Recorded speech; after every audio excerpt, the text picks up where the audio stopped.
Sejumlah alat komunikasi dan senjata tajam ditemukan petugas dalam razia narkoba di dalam lapas kelas 2 Bulakapal, Bekasi, Jawa Barat. Ratusan pemuda di Kota Kendari, Sulawesi Tenggara unjuk rasa menolak kedatangan Presiden Joko Widodo.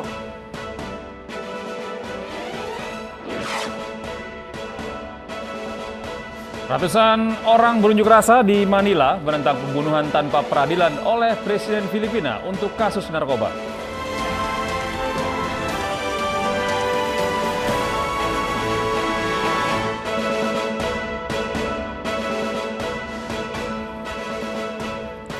Halo, selamat pagi pemirsa. Kami hadir kembali dalam iNews Pagi melengkapi informasi Anda pada pagi hari ini. Ya, selain 3 informasi tadi, kami juga akan hadirkan informasi lainnya bersama saya, Gede Satria. Dan saya Arlista Hadi, inilah iNews Pagi selengkapnya untuk Anda.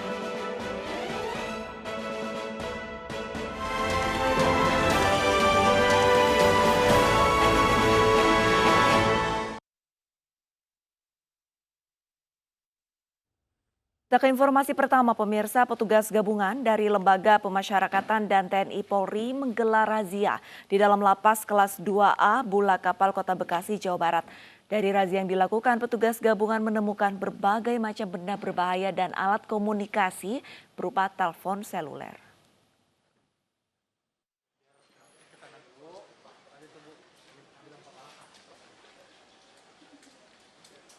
Rabu malam petugas melakukan penggeledahan terhadap seluruh blok para narapidana dan tahanan di lapas kelas 2A Bulakapal Kota Bekasi, Jawa Barat.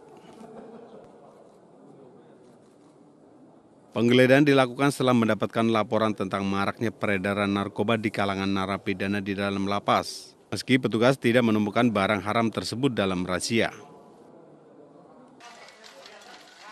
Namun petugas menemukan benda-benda berbahaya yang dapat mengancam keselamatan antar tahanan di dalam lapas, seperti obeng, gunting, sendok logam, serta kabel-kabel. Selain itu, petugas juga menemukan puluhan telepon seluler.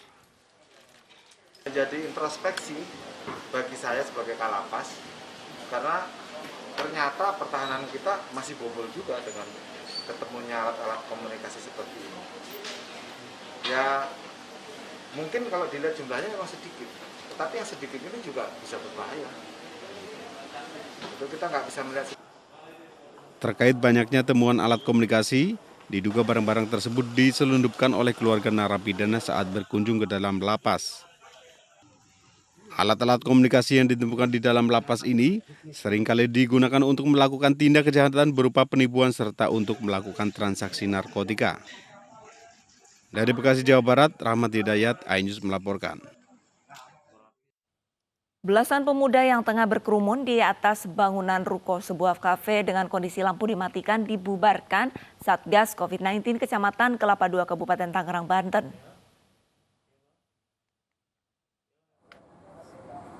Satgas COVID-19 yang mendapat informasi adanya kerumunan langsung menuju bagian atap bangunan kafe di kawasan Kelapa II, Kabupaten Tangerang, Banten, Rabu malam.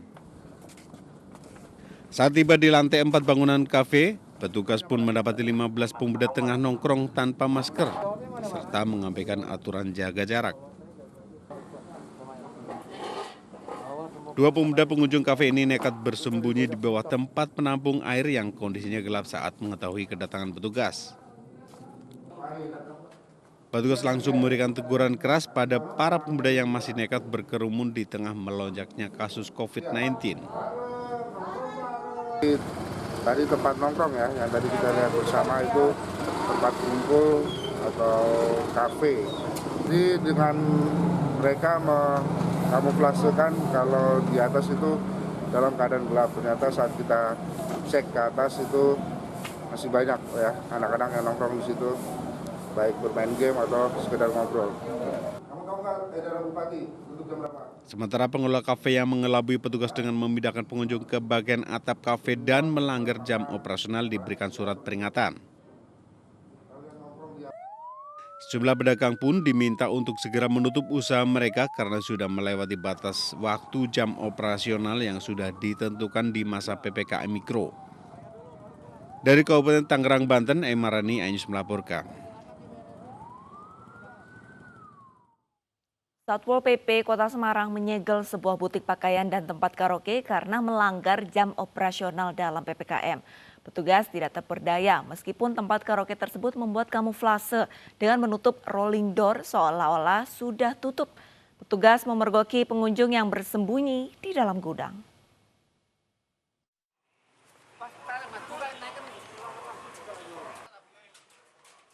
Satpol PP Kota Semarang mendatangi sebuah tempat karaoke Inul Vista di Jalan Tri Lombajuang Semarang Rabu malam. Pihak karaoke menutup rolling door seolah karaoke tersebut sudah tutup. Namun petugas tetap meminta agar rolling door tersebut dibuka. Meski awalnya sepi, namun petugas melihat suasana ruangan terlihat seperti baru digunakan karena masih banyak sisa minuman dan makanan. Benar saja di dalam petugas mendapati sejumlah pengunjung yang disembunyikan di dalam gudang. Petugas akhirnya menyegel tempat ini. Selain tempat karaoke Inul Vista, petugas juga menyegel sebuah butik pakaian di Jalan Pandanaran yang buka melebihi jam operasional yang ditentukan PPKM Kota Semarang. Saya nggak akan melakukan penindakan kalau jujur aja lah. Sudah saya beritahu bilang nggak ada, ternyata banyak banget itu tadi LC sama pengunjung. Maka ini saya segel, saya suruh buka nanti Senin, saya beri 3 hari. Jumat 1 minggu harus tutup.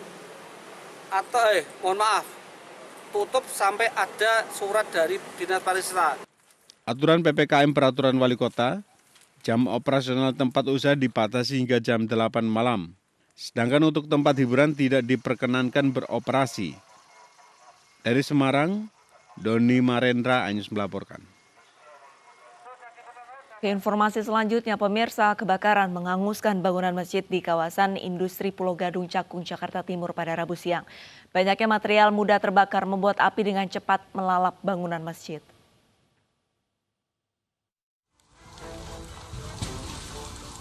Kobaran api dengan cepat membesar dan menghanguskan Masjid Jayakarta di kawasan Jakarta Industrial Estate Pulau Gadung pagi tadi. Banyaknya material mudah terbakar membuat api dengan cepat melalap bangunan masjid. Api baru berhasil dipadamkan 1 jam setelah petugas pemadam kebakaran tiba di lokasi.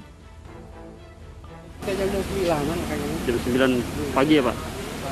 Itu di dalam ada siapa Pak? Ya orang-orang marbot aja. Marbot aja? Ada berapa orang di dalam? Ada 5 orang, yang satu lagi ngopi di dalam, di luar. Kalau asal apinya dari mana tuh Pak? Ya kurang tahu lah kalau masalah apinya. Sebelum masa pandemi, masjid yang sudah berusia 39 tahun ini kerap digunakan buruh pabrik dan warga sekitar untuk beribadah. Ketika sebelum adanya pandemi ini, kami mempergunakannya untuk berbagai macam kegiatan keagamaan, khususnya agama Islam, baik itu sholat Jumat ataupun sholat zuhur dan sholat asar. Karena dipergunakannya tidak hanya oleh tenan investor saja, melainkan juga dengan ataupun oleh warga yang berada di sekitar kawasan industri Pulau Gadung. Belum diketahui penyebab pasti dari kebakaran ini. Tidak ada korban jiwa, namun kerugian diperkirakan mencapai 500 juta rupiah. Dari Jakarta, Sofyan Firdaus, iNews melaporkan. Unjuk rasa ratusan warga di depan kantor Camat Nangamahap, Kabupaten Sekadau, Kalimantan Barat berakhir ricuh. Para pekerja kesal dengan adanya penertiban peti dan pembakaran alat tambang emas oleh polisi.